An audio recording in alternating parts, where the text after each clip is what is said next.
সেখানেই আপনাদের সামনে রাখবো পুলিশ কি বলছে ভাঙড়ের এই গোটা পরিস্থিতি নিয়ে। দেখুন,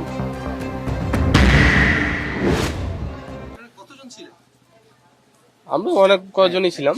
সে এবার কারা এসেছিল এইভাবে তো সঠিকভাবে আমরা এখনো চিহ্নিত করতে পারিনি যে কারা এসেছিল। ঠিক আছে, আপনারা কি সরাতে চেয়েছিলেন ওদেরকে? হ্যাঁ ওদেরকে রাস্তা থেকে সরিয়ে দিতে চেয়েছিল, কিন্তু হঠাৎ করে তারা উত্তেজিত হয়ে যায় এবং ইট বৃষ্টি শুরু করে। আর বাইকে কখন আগুন লাগালো? বাইকে আমাদের তখন এত তারা উত্তেজিত হয়ে গেছিল, সেখানে ওদের প্রোটেস্ট করতে না পেরে আমরা সরে গেছিলাম এবং আমরা পরবর্তীতে যখন ফিরে আসি তখন দেখছি আমাদের বাইকে আগুন লাগানো। আপনারা সংখ্যায় কম ছিলেন? হ্যাঁ ওদের তুলনায় তো অনেক কম ছিল। হ্যাঁ গন্ডগোলটা আচমকা হয়েছে। কতজন জখম হয়েছেন আপনারা?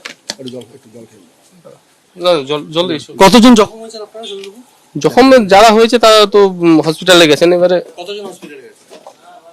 সেই খবর সঠিক আমি জানি না। কলকাতা পুলিশের র্যাফ নামানো হয়েছে, কলকাতা পুলিশের আধিকারিকরা এসেছেন, কিন্তু আজকে সকাল থেকে দফায় দফায় ভাঙড়ে উত্তেজনা। প্রথমে বালিগাদায় কাচের গুড়ি ফেলে অবরোধ করা হয়। আইএসএফ সমর্থকরা তারা কলকাতায় যাওয়ার পরিকল্পনা করেছিল, কিন্তু কলকাতায় যাওয়ার পথে পুলিশ তাদেরকে আটকায় এবং সেই সময় বিক্ষোভ শুরু হয় এবং পুলিশের তরফ থেকে যেটা বারবার বলা হয় যে অবরোধ তুলে নেওয়ার জন্য, এবং ভাঙড়ের আইএসএফ বিধায়ক নওশাদ সিদ্দিকী ফোনে আইএসএফ কর্মীদেরকে বার্তা দেন যে কোনোভাবেই গন্ডগোল করা যাবে না। এবং এই মুহূর্তে আমরা দেখতে পাচ্ছি পুলিশের প্রিজন ভ্যান রাস্তার উপর উল্টে পড়ে রয়েছে এবং দেখা যাচ্ছে পরিস্থিতি যথেষ্ট উত্তপ্ত।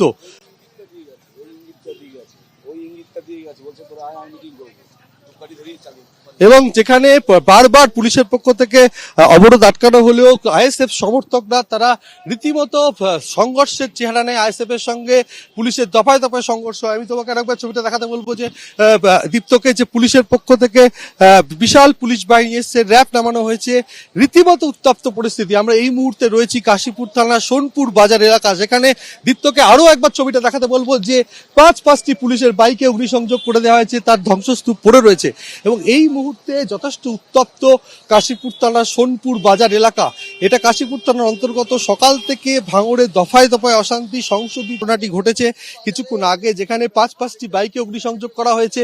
তার পাশাপাশি একটি প্রিজন ভ্যান, সেই প্রিজন ভ্যানকে ভাঙচুর করে উল্টে দেওয়া হয়েছে।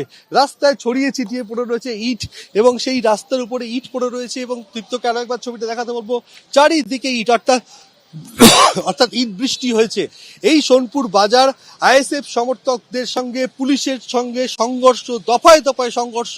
তাতে কাশীপুর থানার অন্তর্গত সোনপুর বাজার রীতিমতো উত্তপ্ত। পুলিশের পাঁচটি বাইকে অগ্নিসংযোগ করা হলো, প্রিজন ভ্যান ভাঙচুর করে রাস্তার উপর ফেলে দেওয়া হলো, ইট বৃষ্টি হয়েছে। রীতিমতো আইএসএফ সমর্থকদের সঙ্গে পুলিশের এখানে দফায় দফায় সংঘর্ষ হয়।